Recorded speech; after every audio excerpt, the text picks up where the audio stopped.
जी अनिल जी, आप बोलिए। अब मुझे ये बताइए कि आज लोग राहुल गांधी पर हंस रहे हैं, या राहुल गांधी को नीचा दिखाएंगे, या मोदी जी को नीचा दिखाने की पूरी विश्व मोदी जी को नीचा दिखा रही है। मोदी जी और मोदी जी का पूरा इकोसिस्टम आज बहुत खुश है कि देखिए राहुल गांधी और खड़गे जी को तो हमने औकात बता दी, और हमने थरूर को बुला लिया, थरूर जी ने एक्सेप्ट भी कर लिया। थरूर जी के बारे में तो बाद में बात करेंगे, लेकिन प्रधानमंत्री और राष्ट्रपति के बारे में क्या कहा जाए? जी ये आवाज आ रही है मेरी? जी जी जी बोलिए। आपने अच्छा शब्द इस्तेमाल किया, ओछी राजनीति। मैं इसको छिछोरापन तक इस शब्द को एक्सटेंड करना चाहूंगा।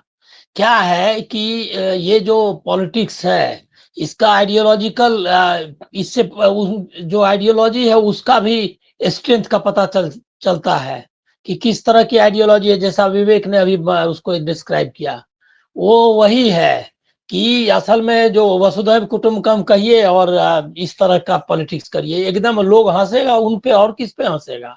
अभी मैं आपको ध्यान दिलाता हूँ, मुझको जो ये में आता है, ध्यान में आता है, 73 में ब्रेजनेव आए थे इंडिया, और मधुलिमीय उससे उनकी लंबी बातचीत हुई।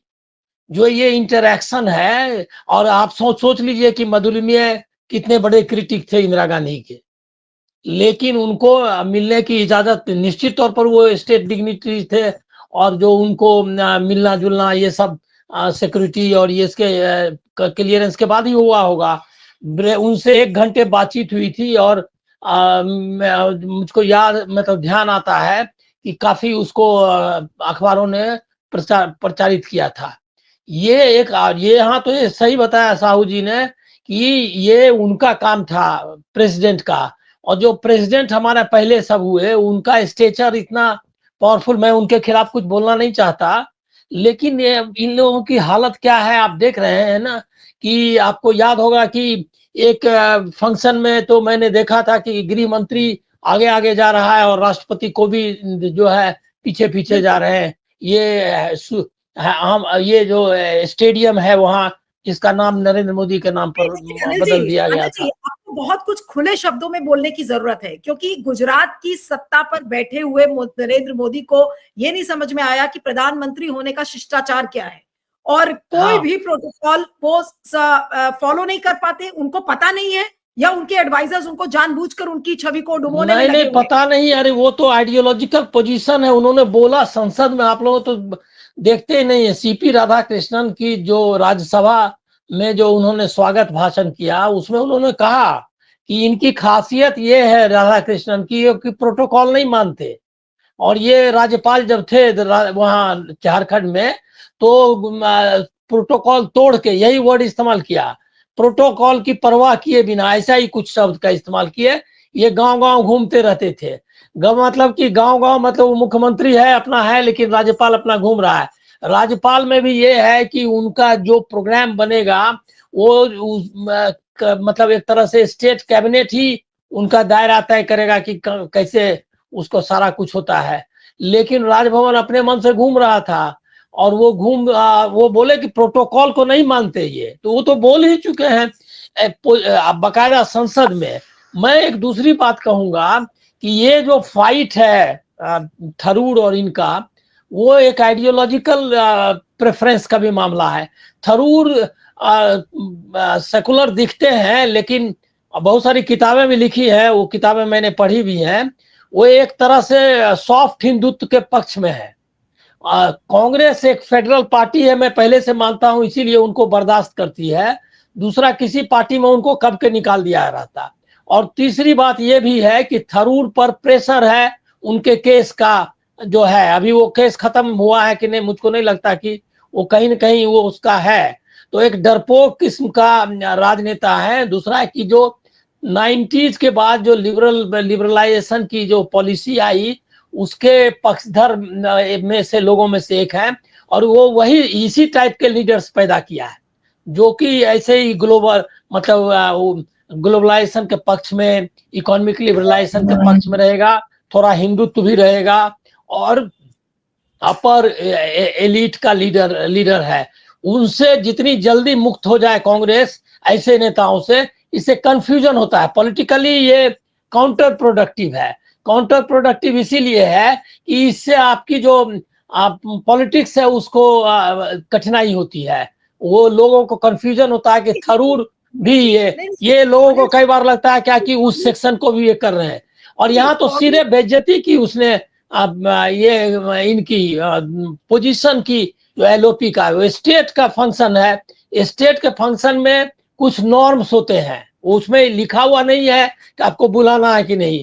नॉर्म्स होते हैं कि स्टेट का मतलब यह है कि स्टेट का हर ऑर्गन उसमें रिप्रेजेंटेड होगा, और जो जो भी इस तरह का भोज या ये होगा उसमें हर तरह के लोग, हर तरह, हर मतलब जो उसका ऑर्गन है उसको रिप्रेजेंट करने का।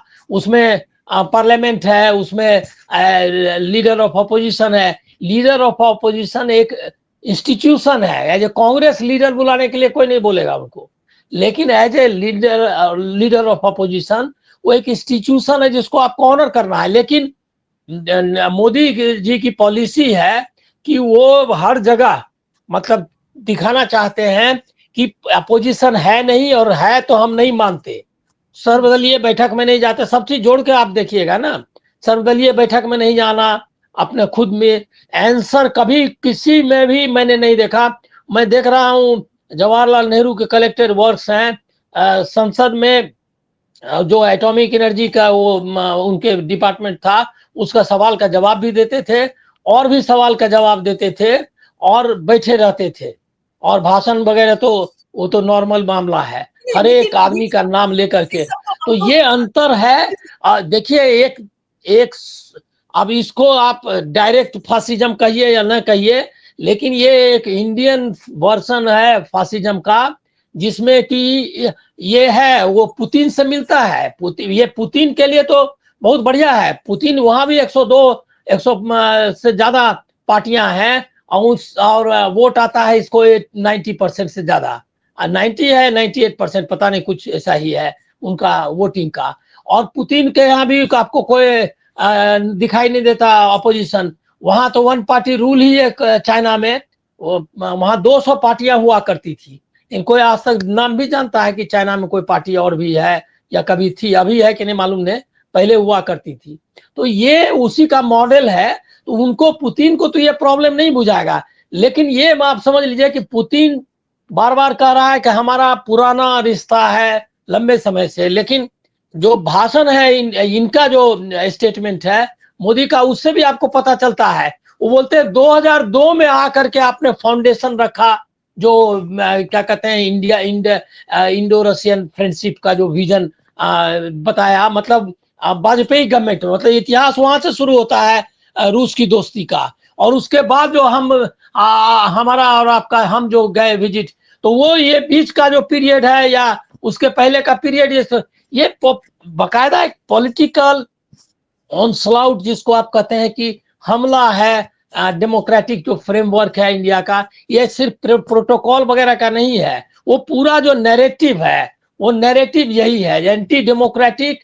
और जो भारतीय जो मतलब 75 ईयर्स का जो गेन है ग्लोबल ये में क्या कहते हैं स्टेज पर या जो डोमेस्टिक, वो सबको मिटाने का।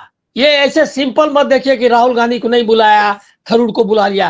राहुल गांधी मैटर नहीं करते as a person, as a Congress leader. वो लीडर ऑफ अपोजिशन है, रिप्रेजेंट करते हैं ये को, अपोजिशन को। और खड़गे, इन दोनों को नहीं बुला करके वो बताए, वही मैसेज है, सेम नैरेटिव री इन्फोर्स कर रहा है, लगातार रीइटरेट कर रहा है।